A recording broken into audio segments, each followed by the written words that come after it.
First of all, just want to congratulate Mississippi State on the season that they are having so far. They've done a really nice job of representing the SEC, both in conference and out of conference, specifically out of conference before conference play started. You know, they're a ranked team for a reason. Coach Holland has done really an amazing job to have this team playing the way they're playing. Got all 5 of their starters back. You can see, especially in the second half, these guys have a lot of pride. They're not going to just lay down. You're talking about guys that are showing up on some NBA draft boards. So, you know, yes, we had some malfunctions, but give them credit. This is a tough, nasty, hard-nosed team. They play the right way. Unfortunately, we got away from them a little bit in the first half, built the lead, and it was an uphill battle for them. And then when they cut the lead in the second half, give our guys some credit for persevering and resilient. I like the way they hung in there. We didn't drop our heads. We had a couple of malfunctions there, which we've continue to have. One of these days we will graduate from some of those malfunctions. But again, a couple of good traps by Mississippi State. They forced a couple of turnovers. But proud of our guys. We had quite a few guys offensively to contribute tonight. When you have, you know, 8 guys in your rotation with 6 or 7 or more points, and it's kind of hard to scout where our offense is coming from. So I didn't dance in the locker room. We talked about the good and the bad and the ugly, and we'll get back to work on Thursday. Thank you, Coach. We'll start with Cecil in the back row. Coach, where's Cecil? Right back row. Okay. Back row. With 29 seconds left, they had a 3. Carter had a 3 that would have tied the game had he made it, and Kyra came in and blocked it. Go to that play with us. Yeah, it's a little baseline screening action that they'll use, and it was Carter, right? Was it Carter? Yeah, Carter. You know, he's burned us on that play before. We actually showed him at our shoot-around this morning from last year, making that same 3 on us, and we got hung up on the screen. And fortunately, Kyra did a nice job of chasing him down and using his athleticism. That was a huge block for us. But, you know, a couple of turnovers when we shouldn't have turned the ball over. We should have been stronger with the ball. I think with about 90 seconds to go, one of our guys was on the break. You know, we're trying to get the ball back out and use the clock as our friend. Didn't do a good job there, but still some room to improve. But that was a huge play to answer your question, that block by Kyra. Didn't quit on the play. Go to the third row on the right to Alex. Avery, this is obviously the third win over a ranked SEC team this month. I guess what have you seen from your players in these games against, where they're the underdog, so to speak? I mean, I guess you were a betting favorite today, but not by much.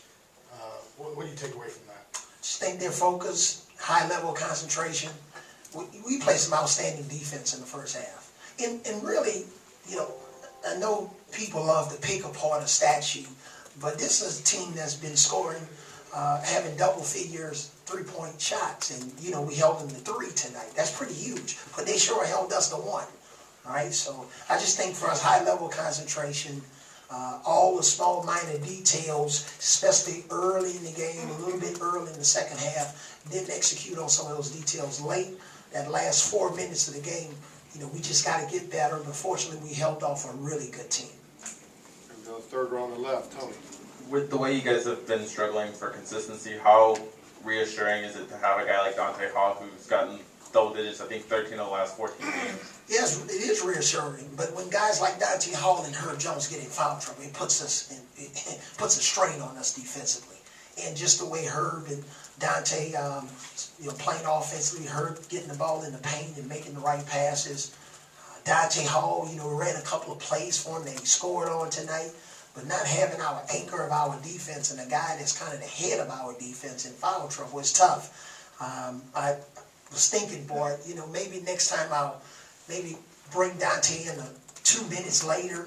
But we were struggling there, and I think I brought him in with about 12 minutes to go, and as soon as he got back in the game, he picked up a foul. So we'll evaluate those situations. They did the right thing by going at him and just putting their head down, trying to get that 4th foul on him because they understand how much he means to our team. Front row, Marquise. And you mentioned, you having Dante with 4 fouls, having Herbert with four fouls as well, early in that second half. And, Riley Norris and, guys like John Petty really stepped up for that team. Talk about having that leadership from Riley Norris, especially down that stretch, to keep, your team having that lead. Yeah, Riley's been solid for us. He was the guy that we were waiting on, when he was out. What you see is just what I was talking about even before, he was healthy enough to play. It's what he's been doing for us since he's been here at Alabama. Great leadership. Great leadership. And it helps spark our bench. They had 34 points tonight, which is always good for us. And specifically to Petty, just showing how much he's improved by not just being a three-point shooter. We ran 4 or 5 post plays for him tonight, and he was relentless on the post and made some really good decisions for us. So as he continues to grow and Riley continues to get in great game shape, which he's in now, and our bench continues to function at a high level, we think we'll have a chance to win a lot of games. Fall back on the right to Carey. Hey, Coach, they had a freshman come off the bench, period, and score 18 tonight. Where was he in the scouting report, and what impressed you about him tonight? Oh, okay, well, he was on the scouting report. Okay, he was on the scouting report. I think he actually committed to another school and decommitted and committed to Mississippi State. We know a lot about him. I've seen him on the AAU circuit. Boy, he's just big and strong and athletic. But he obviously showed that he's improved his mid-range game. We weren't on him tight enough, and he made us pay. He made us pay on the post. So trust me, he was on the scouting report. We showed the guys, we showed the players a photograph of him and showed him all his strengths and weaknesses. We got to do a better job on him next time.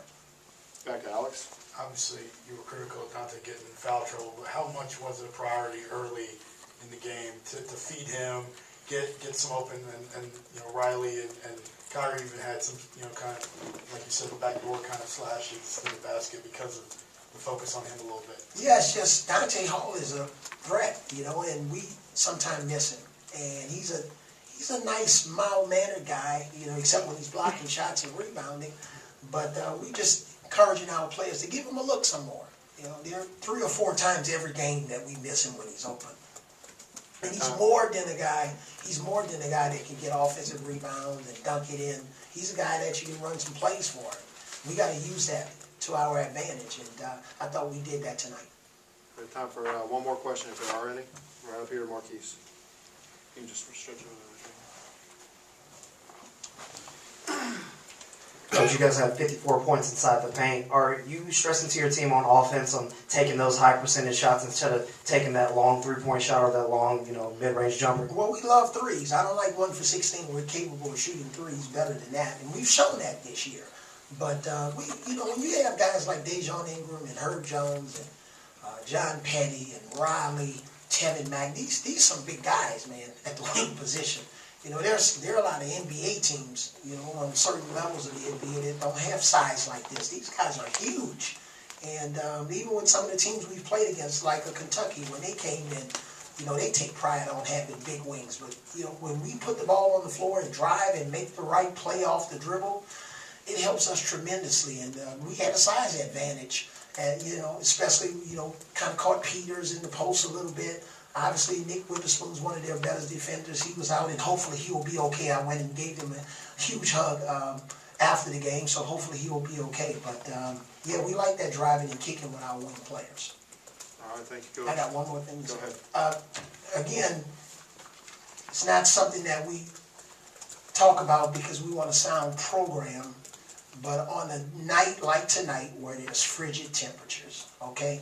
And I'm cold when it's under 65 degrees. I'm cold, all right? You guys know I'm from New Orleans. I'm cold. But thank you to all of our fans, and specifically our students. We had about 2,500 students. We're just breaking records with our students attending our games this year. We can't thank them enough for their support and all of the noise that they make. It's just really fun to watch. Sometimes I wish I was a student at Alabama and I could be in the student section. But, all right, thanks a lot.